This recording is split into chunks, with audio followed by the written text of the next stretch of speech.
بالقلم stage پر جلوہ افروز علماء کرام،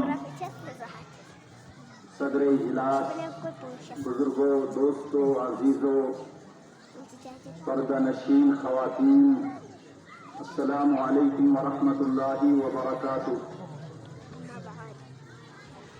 مدرسہ تعلیم الفرقان کا یہ سالانہ جلسہ، جس میں حفاظ کرام کی دستار بندی بھی ہونی ہے، مجھ سے پیش رو بہت سارے علماء نے یہاں آپ حضرات نے ان کو سنا، اور ہم بھی سامعین میں سے ہیں، سننے کے لیے آئے ہیں، لیکن حکم کی تعمیل میں چند باتیں کہنا ضروری ہے۔ دینی ادارے یا مدرسہ، دنیا میں جتنے بھی مدرسے ہیں ان کی نسبت صفحہ نبوی کی طرف ہے۔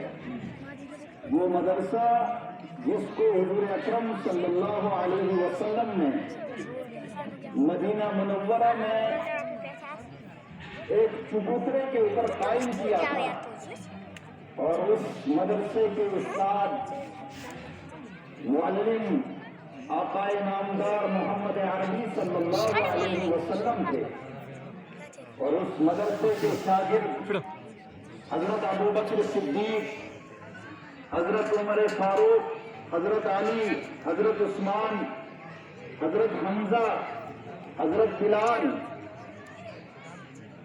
تب سے آج تک اور قیامت تک یہ مدرسے قائم رہیں گے۔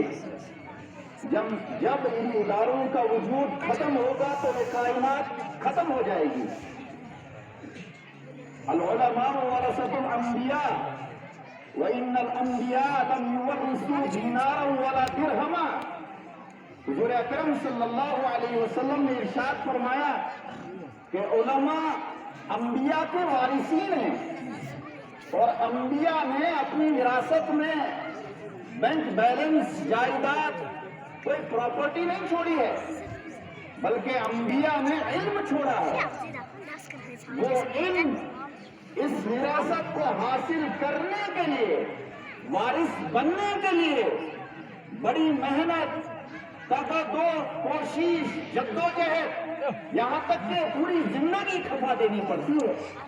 اس وراثت کو حاصل کرنے کے لیے حضرت بلال کو کتنی تکلیفیں اٹھانی پڑی، اس وراثت کو حاصل کرنے کے لیے حضرت حمزہ، حضرت زبیر کو دیکھیے، حضرت عمار کو دیکھیے، حضرت یاسر کو دیکھیے، کتنی قربانیاں دینی پڑی۔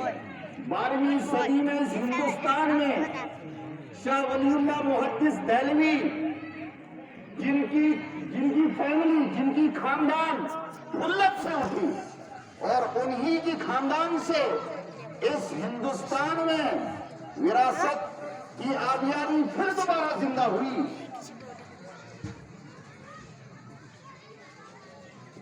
میرے محترم بزرگوں اور دوستوں، غار ہیرا میں حضور اکرم صلی اللہ علیہ وسلم پر جن آیت کو میں نے اپنا موضوع سخن بنایا ہے، وہ 5 دور جو حضور اکرم صلی اللہ علیہ وسلم نیچے سے اوپر جاتے تھے، غار پہ اللہ کی عبادت کرتے تھے، حضرت ابراہیم علیہ نبیین علیہ الصلوۃ والسلام کے طریقے پہ، اور اس کے بعد پھر اس وقت تعلیم ہو رہی تھی، اسکول تھے، کالج تھے، یونیورسٹیاں تھی، لیکن پڑھنے کے باوجود لوگ جاہل تھے، شرابیں ان کی گھٹی میں پڑی ہوئی تھی، جوا، سٹہ بازی، یہاں تک کہ اپنی بچی کو زندہ دفن کرنا، یہ وہ ساری بیماریاں، برائیاں ان لوگوں کی زندگیوں میں بالکل رائج تھی، عام تھی۔ 571 سال میں جب اس دھرتی پر، اس زمین پر کوئی مبشر، کوئی نذیر نہیں آیا، حضرت عیسیٰ علیہ السلام کے اٹھائے جانے کے بعد ایک لمبی مدت پوری دنیا میں کوئی نبی نہیں آیا۔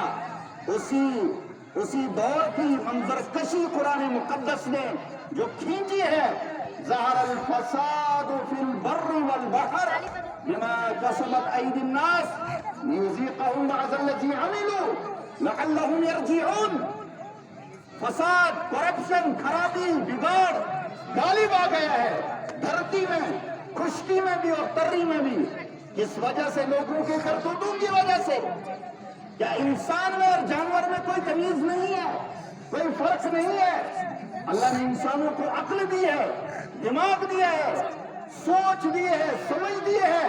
وہ اپنی بہن کو پہچانتا ہے، وہ اپنی ماں کو پہچانتا ہے. جانور نہیں پہچانتے ہیں.